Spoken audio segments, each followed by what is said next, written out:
Ayan, continuation po, part 2. Ang hirap pa rin ng kuhanin. Nilakihan ko na ho yung butas no sa ilalim para mabilis siyang kuhanin. Pag may isinuksok, may madudukot.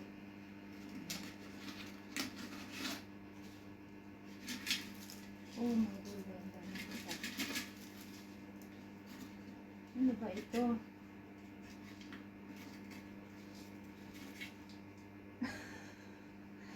Meron pa walang pa ganyan.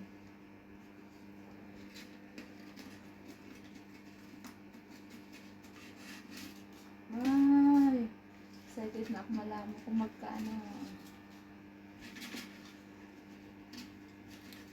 Papaisa-isa na. Ito po.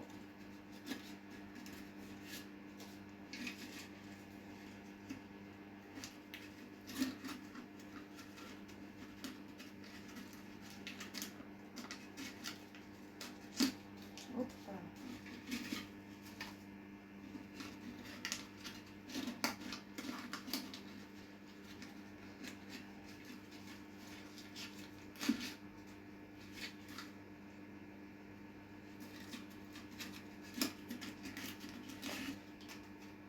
Busot-busot na yung iba. Busot-busot na yung iba. Ayan, bali po talaga. Sabi nila, pag mag-iipon ka, may tatargetin ka na kung bakit ka nag-iipon. Kasi ang iba po, may mga pamahiin na kung ano-anong masasamang pamahiin. Pero, syempre, naniniwala tayo kay God. Hindi, i-rebuke natin. Ayan. Ayaw magpakuha.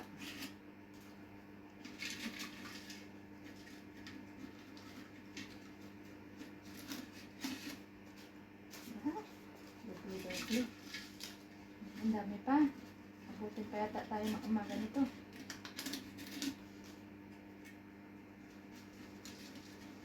Uy, ang dami.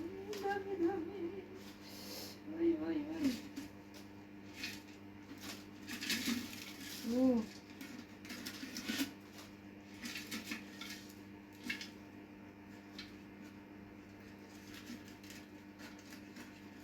Ano ko baka mapulit.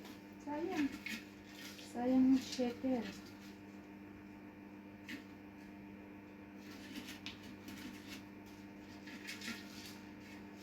Parang bago pa yung iba, oh. Yung iba pala na,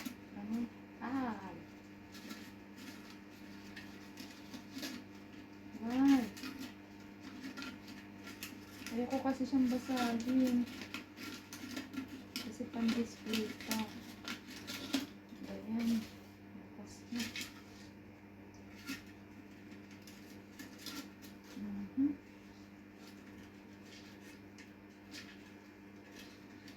Ayan. Ano ko talaga ho, itong gift ko sa sarili ko. Since maliit pa po ako, talagang mahilig na ho ako mag-ipon. Ako po ang takbuhan nila mama, ng mga pinsan ko, ng kapatid ko. Pautang. Kasi elementary po ako, mahilig na ako magbenta-benta. Tapos nung nag-work po ako, lahat na po ng Avon, lahat na ng kung ano-anong mabenta, Natasha. Ayan. Marami ho sa akin may utang, hindi na nagsibayad. Ayan na ho natin sila. God bless na lang ho sa kanila. Kilala nila kung sino-sino sila. Or baka kinalimutan na talaga. Kinalimutan na ho nila. Ayan. Tingnan nyo. Binibigyan niya ng blessing ng Lord yung mga taong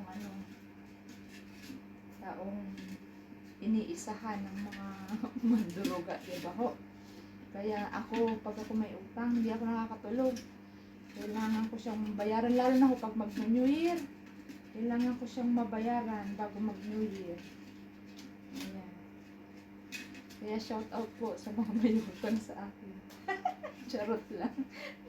Hindi ho, kung ano, syempre kailangan nyo magbayad kasi pinahiram ho kayo eh. Ayan. Ayoko pong maningil.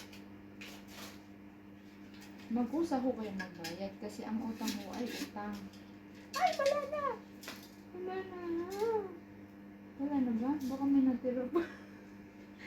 Wala na. Ayan, bilangin natin. Yehey! Buo pa rin siya. Ba't parang may ano pa rin? Naririnig ako. Ayan. It's time. Bilangan na tayo. Yan. Yan ako muna. Tawag na to. Wag na nga. Ipofocus ko sana. Ayan, wag na. Ang init. Oh my God. Nakabukas na yung aircon. Ito na ho yung ginupit na Ate Ikon. Ang iksi na. Ikaw talaga Ate Ikon pa. Pag ganun-ganun ka pa.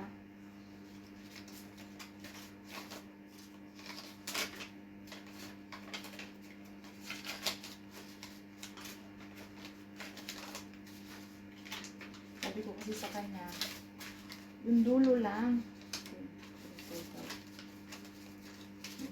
Ganito po ako magbilang ng ano. Dito lang ng pagsako. Palima-lima para mabilis. Mabilis kwentahin. 2. 3.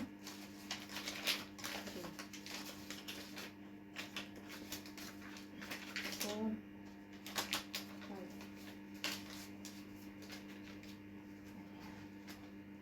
Diba, nandun na ng kumot ko. Magpapalit na ako. 1, 2, 3.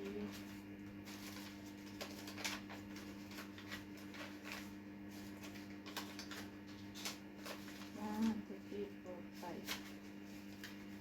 Ay, nandulin ako.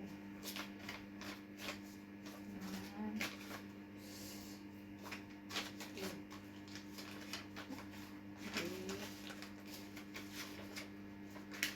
4, 5. Ayan. Katas po ng stay. Ilang buwan po akong full stay. Galingan mo ano. Gera. Ayan, Emma. Maubo lang ako ng mata. Ito po ay may paglalaanan kung bakit po ako nag-ipon.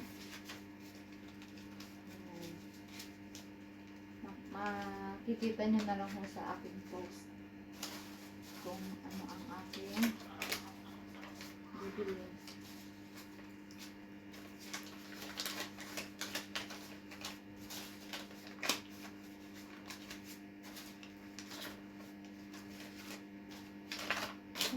Ano na, bisot-bisot na.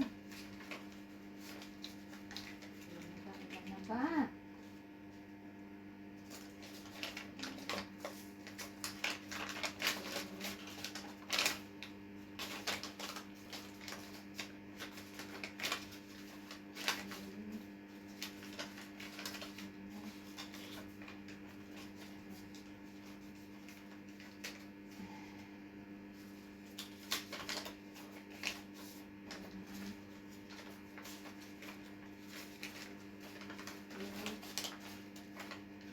Okay. Oh. Ayan. Ay! Excited na ako. Ay! Nakakatuwa lang ho, di ba ho? Nakakatuwa. Oh my God. Ayan. So, ay, 3. 4. 5. Tsaka ito po ay ano, katas din ng yung minsan pinapayagan ng alaga ko. Hinihiram ako ng anak. Maglilinis ko ng bahay. Yan, sushoot ko na ko dito pagkatapos. Yan. Ay, hindi ko separate ko pala yun kasi ano. Yan. Ay, 5, 6, 7, Ito na magag ang dumi. 300. Ito, 700. 700. Oh my God. Gusto po. 700 kaday. 1, 2, 3, 4, 5, 6. Oh my God, 7.